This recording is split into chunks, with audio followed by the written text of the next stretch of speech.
This extract features scene 1 from Act 1 of Shakespeare's comedy The Twelfth Night, or What You Will. The Twelfth Night refers to a feast 12 days after Christmas and a day before the modern-day Epiphany. On this night, many tricks were played and gender and social roles were reversed. Both of these motifs are presented in the play as the theme of loss of identity. Another major theme of the play is the theme of love. The Twelfth Night takes place in Illyria, where Viola dresses up as a man named Cesario and works for Orsino, the Duke of Illyria. Viola has a twin brother, Sebastian, who's perceived as dead, and this allows for the dramatic irony later on in the play. This passage is set in Orsino's palace in Illyria, where he pines for the unrequited love that he feels towards Olivia. However, his servant Valentine gives him the news that Olivia does not want to see anybody, especially a man, as she has begun her 7-year grievance for her brother who has recently died. I would like to firstly discuss the characterization of Orsino as melodramatic. Then, I will show how the indirect characterization of Olivia portrays her as beautiful and unreachable.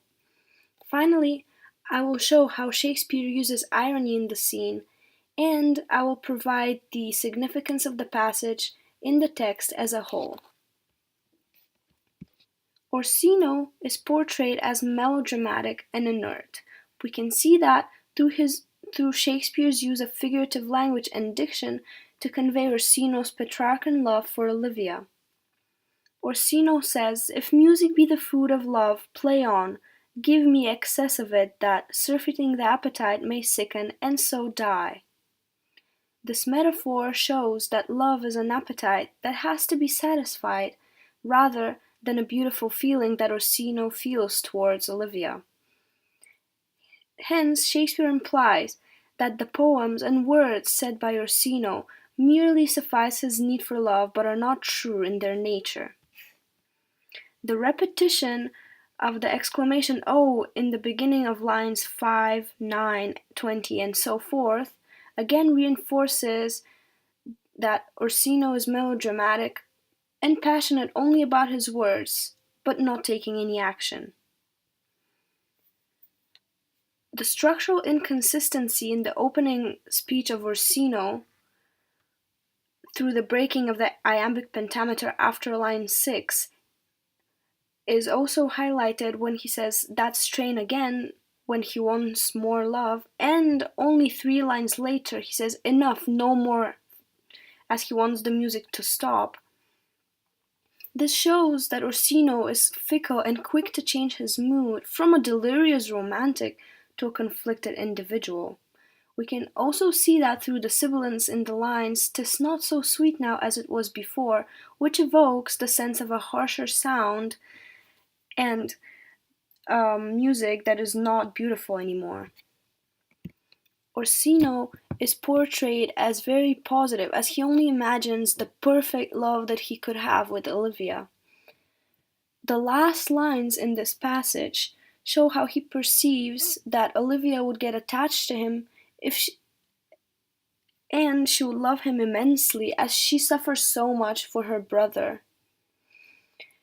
He says, "When liver, brain, and heart, these sovereign thrones, are all supplied and filled, her sweet perfections with oneself king."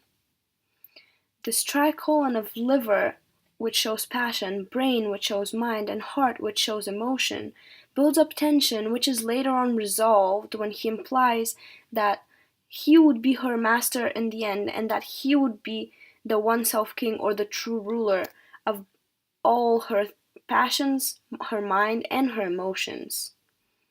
This shows Orsino as very arrogant, as he thinks that he can rule over Olivia, and again asserts his patriarchal view of the world.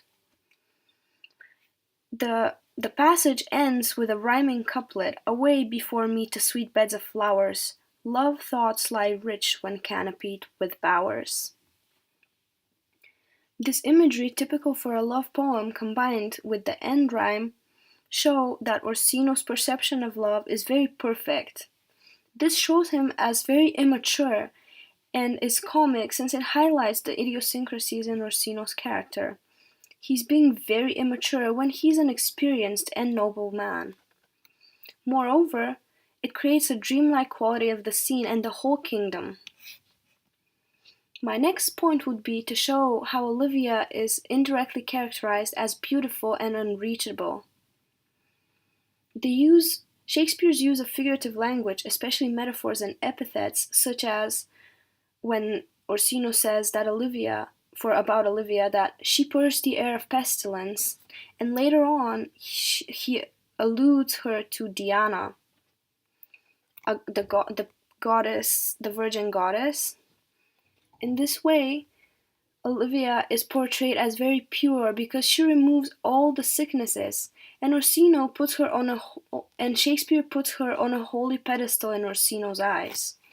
This shows that Orsino is not truly in love with her, but rather with the idea of love for a noble and a beautiful creature. When Valentine says that the element itself, till 7 years heat, shall not behold her face at ample view, shows that Shakespeare says that Olivia has renounced men for 7 years. And these hyperbolic measures reveal that she is dramatic too, just like Orsino. This makes her his counterpart, and in this way Shakespeare rejects a future relationship between the two.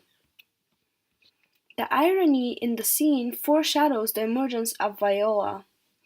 When Orsino describes his superficial love for Olivia, he mentions banks of violets and says that love is received as the sea. However, violets are not only reminiscent of Viola's name, but they also have a connotation of sexual desire. Hence, Shakespeare introduces the notion of dramatic irony as early as the opening speech to contrast Orsino's current obsession with Olivia and his true love for Viola. He says that love appears from the sea, similarly to how Viola came to Illyria by a shipwreck. This irony creates laughter. This irony makes the audience laugh and is very funny. There's also a play of words with the homonyms of heart, the deer, and heart, the organ, when Orsino says that he was turned into a heart, through which Shakespeare tries to show that being consumed by love makes you stupid. In conclusion, the passage is very significant to the text as a whole, as it predisposes the audience to expect a connection between Orsino and Viola, and reject the future relationship between him and Olivia. The Orsino and Olivia are shown as counterparts that cannot live together, whereas Viola is shown to be on Orsino's mind even prior to her actual arrival to Illyria. The scene also explores the theme of self-deception and change, as Orsino begins saying that love is very positive feeling, then saying that love only makes you stupid, and finally again being positive and believing that Olivia would fall in love with him. We, as the audience, perceive Orsino as a slightly negative character prior to Viola's appearance, but later on in the play, we see that she is the catalyst that lead to his unmasking and the revelation of his true self as a good and noble man. Finally, the scene gives Illyria a dreamlike quality and otherworldliness to show that anything is possible there. In this way, Shakespeare predisposes the reader to believe the events that are to happen soon.